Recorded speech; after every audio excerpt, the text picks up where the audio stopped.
What's going on, everybody? Welcome back to Celtics Daily with me, Mike Zakarian. And today is the day. We have Game 5, the opportunity for the Celtics to close out the first round against the Mickey Mouse Orlando Magic and then focus on the second round, which we could also find out will be against the New York Knicks. We should find out probably the conclusion of both of these series tonight if they continue to go the direction they're going.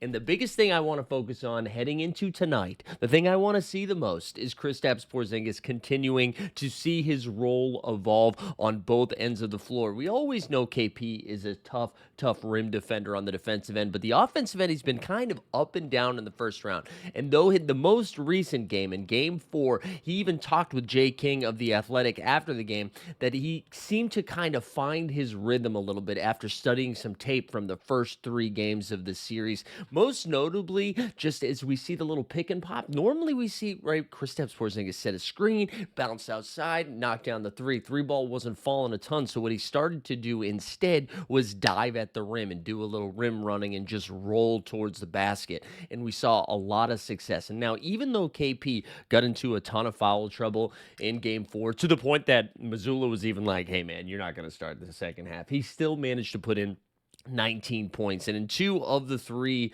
Celtics wins so far in the first round, KP had that 19-point game and then a 20-point double-double. So, again, with Orlando, I'm not super nervous about what we need from Porzingis in order to get out of the first round. But as we continue to look towards the future of this NBA playoffs, Porzingis, obviously the Celtics' health, but Porzingis is really somebody that kind of elevates the Celtics to that next level. We've seen that not only this season, but last season, that when he's available, when he's able to stretch the floor as a big and then also impact it on the defensive end, it really takes the Celtics ceiling to new heights. And I think what's so special about KP is you can play with him at the 5. He can be your lone rim defender, but he's also talented enough as a shooter and a defender, along with Al Horford, that you can play the two of them actually together. And the Celtics found a ton of success this season, specifically in the regular season, playing 2 bigs at the same time. So again, Porzingis always a little bit nervous with health stuff, right? He's very talented both on the court, but also at picking up injuries.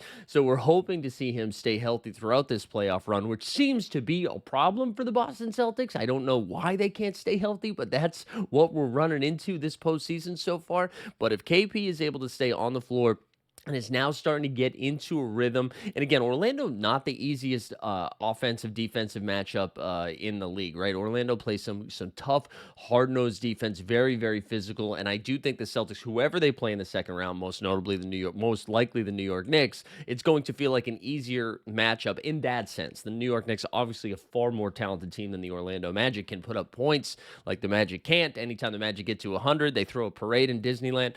So I think whoever they play next, it should feel a little bit easier to get into those offensive rhythms. Like if Kristaps is going up against a defender like Karl Anthony Towns, should find a little bit more success offensively. However, his role defensively is going to be far more challenging than it is right now with guys like Wendell Carter Jr., although late in games, we've seen KP get switched on to Franz Wagner, who's been very, very successful. And again, if you're an Orlando fan, you're probably not watching the Celtics daily. But if you are, kudos, you guys get Paolo and Franz. You know, that might be a young version of what we have in Tatum and Brown, right? These 2 wing defenders who were able to create offense both on and off the ball, can shoot, sort of. I know Franz's jump shot's been all over the place, but if they're able to find supporting role players like the Celtics have been able to do, I think you're going to see Orlando look a lot tougher in the postseasons to come, right? Still without Jalen Suggs, who's a big part of their defensive unit, can shoot the ball a little bit. Mo Wagner, who is a really important big depth presence off the bench.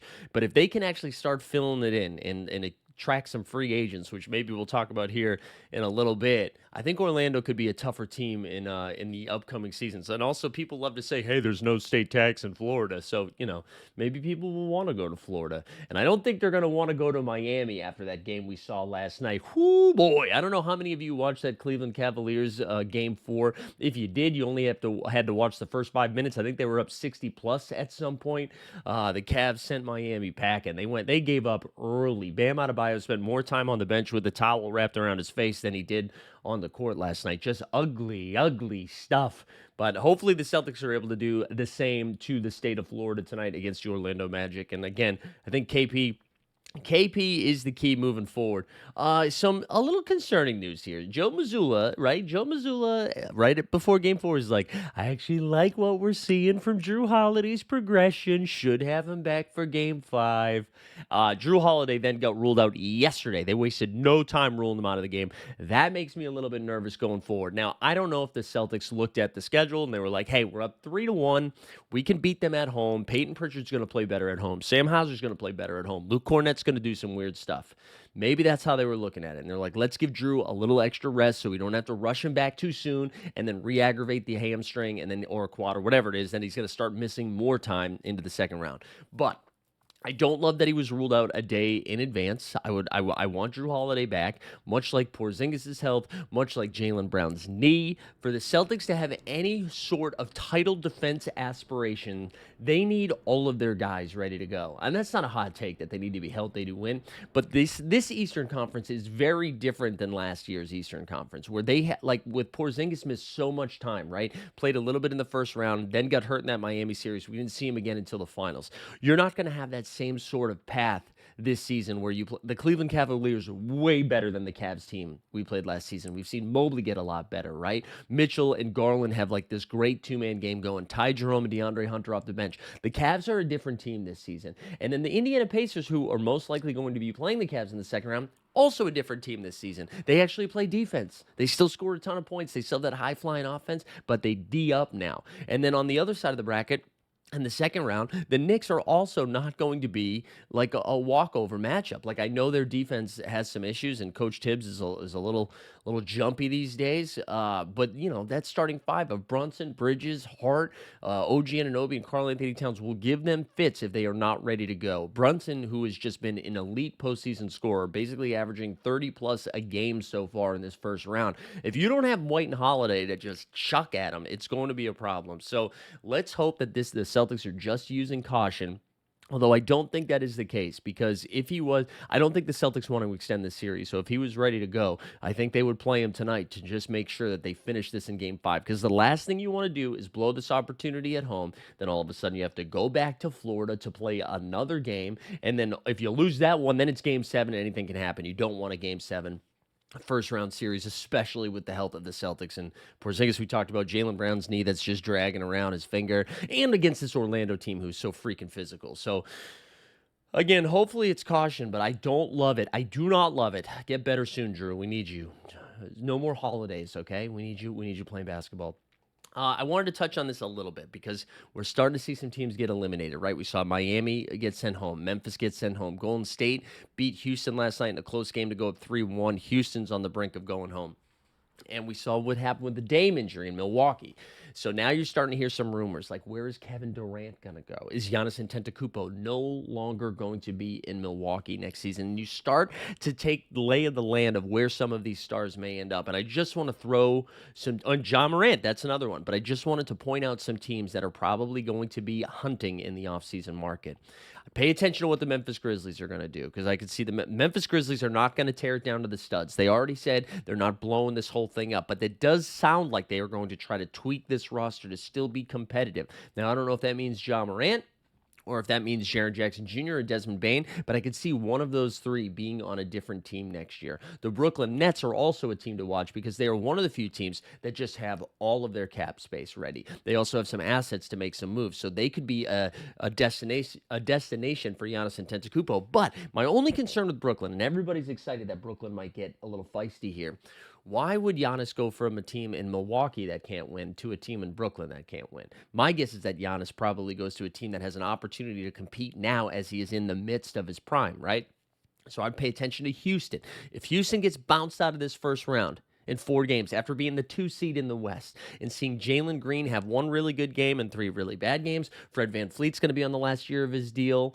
They have all of these assets. The number 2 or 3, I can't remember. I think number 2 overall pick, right? That's what the Rockets had, or that's what the Hawks had. Now I can't remember.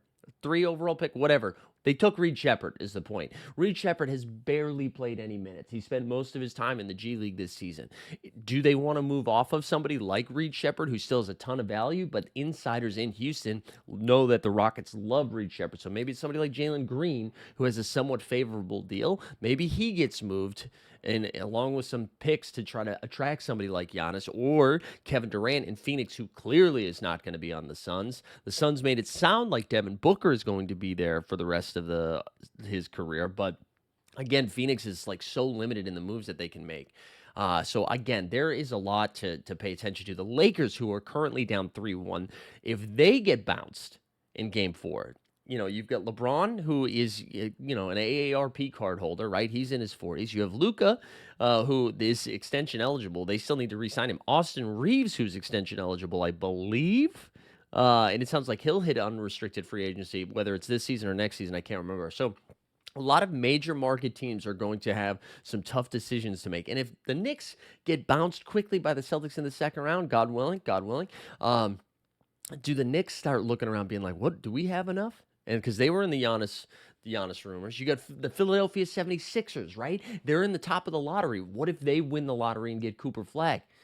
Do they try to be like, hey, could we trade Cooper Flag and like somebody for Giannis, pair up Giannis and Embiid? Maybe Embiid's in the trade. You have Giannis, Paul George, Tyrese Maxey. I don't know. I'm just throwing stuff out there. And then you got Lauri Markkanen, which is a lower tier star, but in Utah, who kind of has just been MIA because the Utah Jazz have been intentionally losing to try to get those draft picks. So where's Lowry going to be next season? He signed an extension at the end of last year, which means he's not trade eligible, I believe, until this summer, this July. So we'll have to wait and see. But I think this offseason is going to be pretty spicy. And depending on how this Celtics run goes, the Celtics could be a little bit more active than you would expect. However, if the Celtics get a little title defense heavy or get to the NBA Finals at the very least, maybe it's just the peripheral pieces moving around, your Hausers, your Cornets. We'll have to wait and see. But the offseason is going to be spicy. But we got to focus on right now because, again, the Celtics have the opportunity to close it out tonight in Game 5 in Boston. We do not need to go back to Orlando, okay? Let's do what the Cavs did to Miami last night. Let's remind them we are a 60-win team. Remind the East that we are a 2 seed and are an NBA title favorite. This is what I'm looking for tonight. I'm looking for KP to be a little bit more active offensively. I'm looking for Jaylen Brown just to run where it doesn't look like he's been shot at from the rafters, okay? I want that knee to look a little bit better. But most importantly, I'm looking for Peyton Pritchard to hit 3 threes, okay? We need Peyton Pritchard doing some sellies. We need him to knock down some triples. We need that confidence back from our sixth man of the year. We need to send Orlando home and then get ready for the Bing Bong Boys, okay? Because we are going to have an awesome East Coast battle, and then hopefully all those games are at 7 or 7:30. I'm going to be honest with you right now. I've been staying up too late watching playoff basketball, and you can see it right there. But I appreciate everybody tuning in for the Celtics Daily. We will be back tomorrow, hopefully with confetti cannons and leprechauns celebrating the Celtics moving on to the second round. Thanks for watching.